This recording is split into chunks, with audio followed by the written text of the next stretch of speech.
Hello, YouTube. It's Carrie here, otherwise known as Fresh Orangina, and I'm coming at you for my 9-year surgiversary. Oh my God. Wow. I can't believe it's been 9 years. Almost 10 years. It's incredible. So, 9 years ago today, I was having surgery in Henderson, Nevada. I was having a mini gastric bypass. My surgeon was Dr. Rutledge. My surgical weight was 302 pounds. I was told I had a 7-foot bypass. I had a much longer bypass.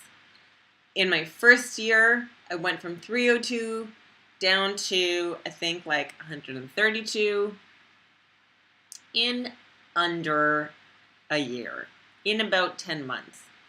I found out I had an over bypass, probably about a bypass of like, I don't know, 19 feet, something like that, something crazy. It was not proper. 3 years later, my lowest weight actually was 124, and I had to eat a ton and a ton and a ton every day until I had my revision. Now, in March of 2012, I had my revision. I was about 140 pounds at the time, which was good. Like, I was able to like keep my weight stable there by really, really making an effort, and then everything stabilized. Then I got sick and had regain. So at about 4 years to 5 years out, I had over 100 pounds of regain. That was related to a severe anemic situation, which was also related to an intestinal parasite. Unintended consequences. You never know what's going to happen, really.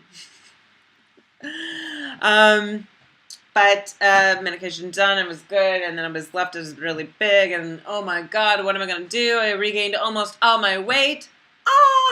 And then I made a commitment to myself to research, never say I was done, and I worked at it until I figured it out. And the answer is don't eat carbs and sugar. Don't make that stuff part of your regular diet. Don't bring it in the house. Find other ways to eat. That is the key. I know a lot of people in this community. I've been in it for almost 10 years. I've been in it for 10 years because I was in the community pre-op as it was.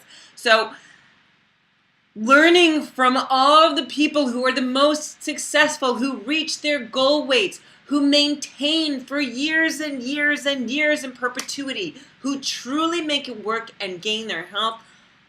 Generally speaking, those people don't rely on carbohydrate-based foods for their calories. Thank you. That includes sugar, that includes starches, that includes vegetables that are very heavy on the starches. I'm not talking about carrots. Potatoes, yeah, maybe, although even potatoes I think is fine sparingly. But you cannot base your diet on a base of carbohydrates. It cannot look like the food pyramid. That's basically the key. Take out most of the bottom of the food pyramid. Take a few things out that have higher nutrient values. Put them up near the top of your pyramid. You need starch, not starch, but you need fibrous vegetables. Is going to be like, should be more fibrous vegetables, and protein should be split through the bottom. That should be mostly what your food is. Then you have good healthy fats. You have stuff like nuts. You have a few other little things that sort of enhance stuff like fruit, or if you're going to use something sweet sparingly, that kind of thing. And then maybe put a little bit of carbohydrate up near the top if you need it. But generally you don't need it. It's the only nutrient that you guys don't actually need. Our bodies don't need it. It's just energy. If you don't want to put just energy in your body, don't eat that stuff. Simple as that. That's probably my best advice to you. All right. So at 9 years out, where am I at? I want to say a few things first because I haven't been super well lately. I've always had issues with my stomach, particularly related to stress, and I've been going through something like that now. So it's either maybe, well, I always thought it was IBS, maybe it's stress-induced colitis. I am not quite sure what entirely is going on. Previously, I've had it described as generalized gastritis. But there's been changes in my appetite. I've been having more trouble eating, and I've been having a lot of pain and discomfort, and then digestive troubles oscillating back and forth between going too much and going too little. So it's fun stuff. But it seems to be easing up a little bit, and I'm trying to work with the doctors and figure it all out. So that's something I'm dealing with. Right now my weight's been fairly stable, which is good because I had a real drop before when I started having some of the problems. But I'm at about 138 this morning. Just so that you know, because this is affected by these things, particularly for women, I am just starting my cycle today. Yay. And so probably my weight is a little bit elevated right now because of water gain. That generally is what happens to me. I tend to gain before, and then as soon as I get it, the week after, I lose water like crazy and my weight drops. So this is what I look like. Let me get up and show you.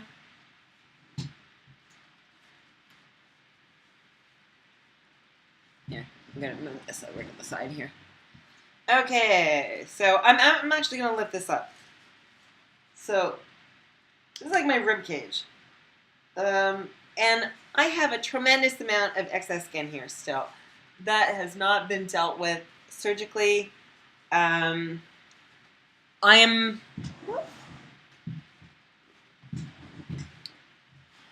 probably about somewhere between a 2 and a 6, depending on the brand for pants right now. I am currently fitting into my smallest stuff right now. Previously, that was like, I mean, we're talking about like stuff that's like a size 2 or a size 4 kind of thing. So really small. How do I feel about it? I don't know. A lot of that weight loss was not really intended, so it makes me a little weary of the weight loss. I don't think it necessarily looks that bad, but I think if I were to lose any more, it would start getting into that territory. So I want to like try and keep it to where I am right now. That's why I'm nervous to lose any more. I need to make sure it stays where it's at right now. And I've dealt with these kind of issues before, so here we go again. Anyhow, what else can I say? I mean, at 9 years out, I still haven't had plastics done. I would really love to get that done. It seems like there's always got to be something standing in the way. I don't know. It seems right now, with the way that things have happened in the past year and scheduling changes and stuff like that, I really don't think I'm going to be able to get that done anytime soon. I have to just swallow it and put it on the back burner like I have for the past 8 years. So there you go. That's about it, guys. I am sort of working on a different project right now that I kind of have to focus on for my career, and so I apologize for not having as much updates and stuff here, but unfortunately, with everything that's sort of gone on academically with the school year, it's really thrown some wrenches into the works, and right now I'm just trying to keep everything prioritized in the way that it needs to be for my life to work. So work with me. I'll do what I can. I'll make that promise to you. I'll do what I can, and yeah, 9 years. So successful weight loss surgery patient. Most important thing long term for me to really stick with is to keep the carbs in check. Best advice I can give you. Keep the carbs in check.